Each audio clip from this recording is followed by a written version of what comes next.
आज के असाइनमेंट में आपने करना ये होगा कि आपने एक ही ऑब्जेक्ट, एक सिंपल ऑब्जेक्ट, फॉर एग्जांपल कोई बॉटल हो सकती है या कोई और ऐसा ऑब्जेक्ट जिसमें बहुत ज़्यादा कॉम्प्लेक्सिटी ना हो, उस एक ऑब्जेक्ट को आपने एक ड्राइंग के अंदर एटलीस्ट 5 टाइम्स एक ही इन्वायरमेंट के अंदर ड्रॉ करना है, डिफरेंट डिस्टेंसेस पे। मतलब ये कि कोई बोतल या कोई भी सिंपल ऑब्जेक्ट, वो आप पहले उसे करीब से ड्रॉ करेंगे, उसके बाद उसी फर्श के ऊपर या उसी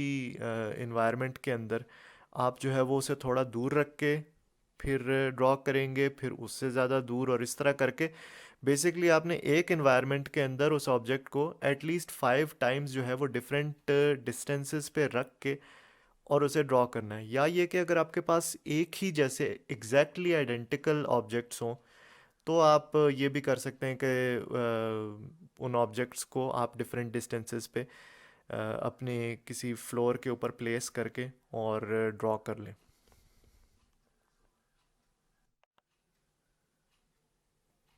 जो आपकी इन्वायरमेंट होगी जिसके अंदर आपने अपना स्टिल लाइफ ऑब्जेक्ट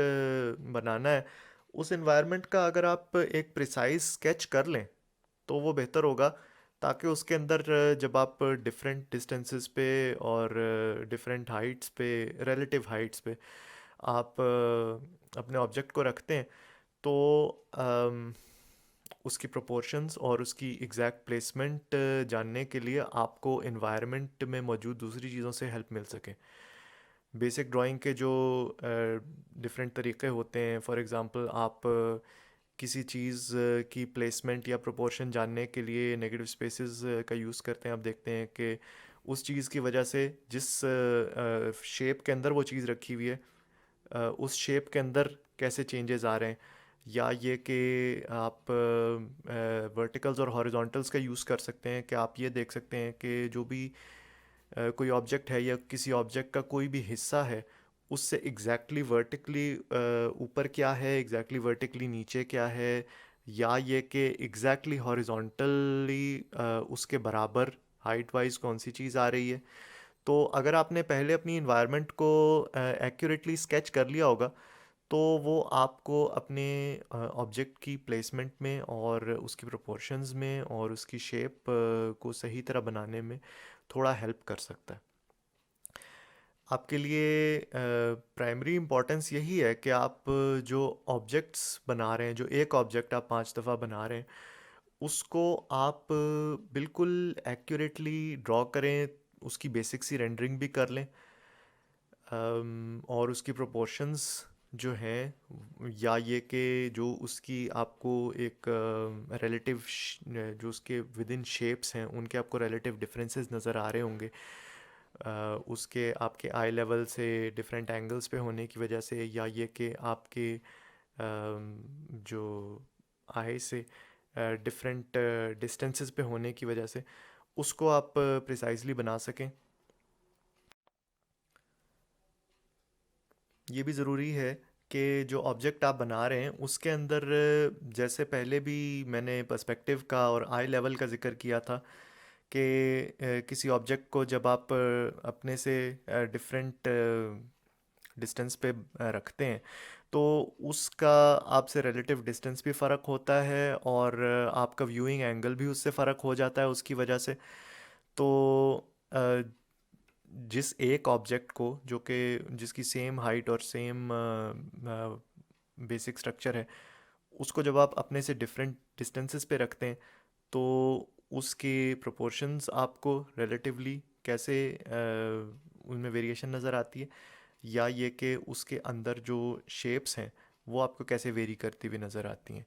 बेसिकली आप ऑब्जर्वेशनल ड्राइंग कर रहे होंगे, लेकिन आपकी एक्यूरेट ऑब्जर्वेशनल ड्राइंग के थ्रू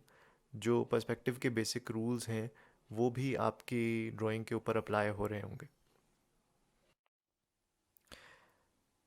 जो मैं आप लोगों के लिए ड्राइंग कर रहा था उसमें एक चीज़ मैंने ये कर ली थी कि मैंने हर दफ़ा अपने ऑब्जेक्ट को ज़मीन पे रखने के बजाय एक दफ़ा उसे थोड़ा हाइट पे भी रख लिया, एक कुर्सी के ऊपर उसे रख लिया। कुर्सी को मैंने ड्रॉ नहीं किया, लेकिन ये कि उस ऑब्जेक्ट को ड्रॉ करते हुए मैंने उसके वर्टिकली हॉरिजॉन्टली इन्वायरमेंट में जो भी चीज़ें आ रही थी उससे कंपेयर करके उसके प्रोपोर्शंस मार्क किए। तो बेसिकली वो हवा में नज़र आ रहा है, बाकी सारे ऑब्जेक्ट्स के मैंने शेडोज़ बनाए हैं, उसके नहीं बनाए। That is something that you could try, और just to be on the safe side आप ये कर सकते हैं कि आप ज़मीन पे ही डिफरेंट डिस्टेंसेस पे अपने ऑब्जेक्ट को रख के बना लें। इस ड्राइंग को अटेम्प्ट करते हुए सामने वाले ऑब्जेक्ट्स को पहले बना लेना, मतलब ये कि शुरू में ऑब्जेक्ट को अपने करीब रखना बेहतर होगा, ताकि ये कि जो आप उसके बाद उसको पीछे मूव करते जाएंगे तो पीछे ड्रॉ करते हुए जहाँ पे ड्राइंग्स ओवरलैप हो रही हैं उसमें आपका सामने वाला ऑब्जेक्ट जो है वो अगर आगे आ रहा है तो उसमें कोई मसला नहीं होगा। लेकिन ये है कि अगर पीछे वाला ऑब्जेक्ट आपने पहले बना लिया और सामने वाला ऑब्जेक्ट जो है वो उसको ओवरलैप कर रहा हो तो फिर आपको वो पीछे वाले ऑब्जेक्ट की ड्राइंग मिटानी पड़ेगी। इन द एंड आपके ऑब्जेक्ट्स जो हैं वो वेल ड्रॉन होने चाहिए, और उनके प्रोपोर्शंस और उनकी जो एक जनरल अपीयरेंस है वो पर्सपेक्टिव के और आपके हिसाब से जो डिस्टेंस है उसके अकॉर्डिंगली होनी चाहिए। थोड़ी बहुत उसमें रेंडरिंग हुई भी हो, शेडोज़ वगैरह बने हुए हों। जहाँ तक एनवायरनमेंट का ताल्लुक़ है, एनवायरनमेंट को आप बिल्कुल एक बेसिक से स्केच की फॉर्म में छोड़ सकते हैं। थोड़ा बहुत फ्लोर की लाइंस की इंडिकेशन हो जाए तो उसकी वजह से जो है वो आपकी एनवायरनमेंट में एक पर्सपेक्टिव की फीलिंग ज़्यादा बेहतर आ जाएगी। बाकी ये कि एनवायरनमेंट की डिटेल्स जो हैं वो आपको ड्राइंग करते हुए हेल्प करेंगी, लेकिन ये कि उन डिटेल्स के बारे में आपने परेशान नहीं होना। जो आपका मेन इम्पोर्टेंस है वो जो आपका एक ऑब्जेक्ट एटलीस्ट 5 टाइम्स रिपीट हो रहा है वो प्राइमरी इम्पोर्टेंस का है। इन्वायरमेंट को का जो स्केच है उसको अगर आप थोड़ा बहुत रिफ़ाइन करके और फाइनल ड्राइंग में छोड़ना चाहते हैं तो वो अच्छी बात है। और दूसरी चीज़ ये है कि अगर आपकी इन्वायरमेंट की ड्राइंग जो है वो बहुत अच्छी नहीं बनी हुई और उसकी वजह से अम, उसके हिसाब से जो आप ऑब्जेक्ट बना रहे हैं वो अगर टेढ़ा मेढ़ा हो जाएगा तो वो भी कोई मतलब एक सक्सेसफुल ड्राइंग नहीं होगी। तो अगर आपको अपनी जो फ्लोर में अगर कोई लाइंस हैं या इर्द गिर्द के कोई ऑब्जेक्ट्स के हिसाब से अगर आपको अपना जो मेन ऑब्जेक्ट है उसके साइज़ के रेफरेंस के लिए या उसकी प्लेसमेंट के रेफरेंस के लिए कोई हेल्प मिलती है तो ठीक है। लेकिन ये कि अगर उन चीज़ों को फॉलो करने की वजह से आपका ऑब्जेक्ट टेढ़ा हो जा रहा है, या ये कि जो बेसिक फ्लोर था उसकी ड्राइंग में कुछ मसला है, तो ऐसा ना हो कि उसके एंगल्स को फॉलो करते करते आप अपने ऑब्जेक्ट के एंगल्स को ख़राब कर दें। मैंने जैसे बताया है कि जो बैकग्राउंड एलिमेंट्स हैं उनकी ड्राइंग आपको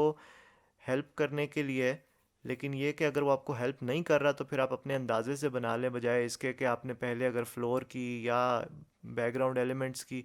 ड्राइंग एग्जैक्टली एक्यूरेट नहीं बनाई तो उस इनएक्यूरेट ड्राइंग की वजह से आप अपने जो ऑब्जेक्ट्स हैं उनकी ड्राइंग को भी ख़राब कर दें। तो बैकग्राउंड एलिमेंट्स से अगर हेल्प मिलती है तो लें, अदरवाइज़ ये कि आप अपने अंदाजे से बना लें।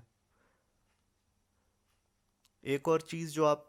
बहुत ज़्यादा यहाँ पे यूज़ कर सकते हैं वो एक और ड्राइंग का बेसिक प्रिंसिपल है, जो आप एक ऑब्जेक्ट को एज अ यूनिट लेके और जो आप स्केल की मेजरमेंट करते हैं कि आपने एक ऑब्जेक्ट की हाइट को एज अ यूनिट लेके और फिर देखा कि उस यूनिट के हिसाब से कौन सा ऑब्जेक्ट कितना दूर बन रहा है, और फिर उसी यूनिट के हिसाब से आपने अपनी ड्राइंग के ऊपर जो लेंथ उस ऑब्जेक्ट की मार्क की हुई है उस हिसाब से आपकी ड्राइंग पे कोई भी पॉइंट जो आपने इस तरीके से मार्क करना है वो कितनी लेंथ्स पे आ रहा है। ये एक तरीका भी आप जो है वो डिफरेंट ऑब्जेक्ट्स के रिलेटिव डिस्टेंसेस या रिलेटिव स्केल्स को नापने के लिए ज़रूर यूज़ कर सकते हैं।